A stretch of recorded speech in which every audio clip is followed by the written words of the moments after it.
ang sarap nito, ano siya, pandan. Gusto niya?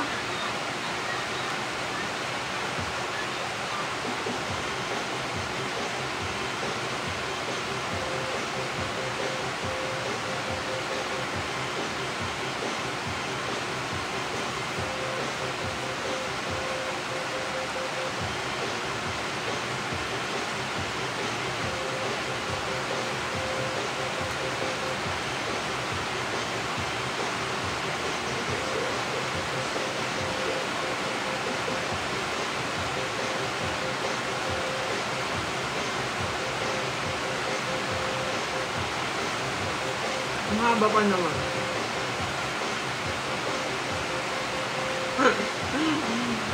Meron siyang nyog doon sa ilalim na matamis na niluto sa asukal na brown.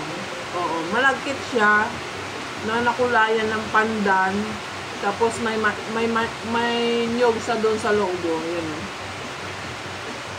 Yan, kita nyo? Oh. Masarap. Promise. Magluto kayo nito. Parang sinaing lang siya yung kanin, yung malagkit, tapos yung may gata siya, coconut milk, tapos pinalaman niya yung yung hindi siya nasayang. Yung pinagpigaan niya ng nyog, yun din ang niluto niya sa brown sugar. Yan, sarap. Promise, masarap siya.